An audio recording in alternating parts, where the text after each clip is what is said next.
Divorce கேஸில் divorce அதிகமாக ஆகிற அடுத்த காரணம் பெண்கள் ஃபேஸ்புக்கு, இன்ஸ்டாகிராமு, ட்விட்டர் போன்ற அதிகமாக பயன்படுத்துறதுனால மட்டும் இல்லாமல் அதில் யாரும் தெரியாத ஒருத்தவங்க மெசேஜ் பண்ணுறதும், நீங்கள் ரிப்ளை பண்ணுறதும், இல்லை நீங்கள் யாருக்கும் தெரியாமல் ஒருத்தவங்க மெசேஜ் பண்ணுறதும், அவங்க ரிப்ளை பண்ணுறதும், ஃப்ரெண்ட்லியாக பண்ணாலும் சரி, அதை எப்படி பண்ணாலும் சரி, அதை கனவுகள் பார்க்கும் பொழுது அவங்க அன்செக்யூராக ஃபீல் பண்ணி உங்கள் மேலே இருக்க அன்புனாலையும் பாசத்தினாலையும் அதை கேட்குறாங்க.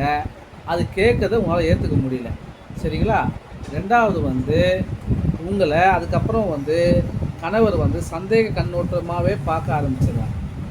நீங்களும் அதை மறைச்சி ஒன்று ஒன்றா பண்ண அது என்ன ஆகுது, மறைச்சி பண்ணும்போது அவருக்கு கண்டிப்பாக தெரியும். இதனால் 2 பேருக்குள்ளேயும் ஒரு அண்டர்ஸ்டாண்டிங் இல்லாமல் அது கண்டிப்பாக டைவர்ஸில் தான் முடியுது. அதனால் ஆன்லைன் யூஸ் பண்ணுறவங்க கண்டிப்பாக தெளிவாக யூஸ் பண்ணுங்கள். பொழுதுபோக்காக மட்டும் யூஸ் பண்ணுங்கள். சரிங்களா? இந்த மாதிரி ஃபேமிலி சம்மந்தமான டீட்டெயிலுக்கு என்னை ஃபாலோ பண்ணுங்கள்.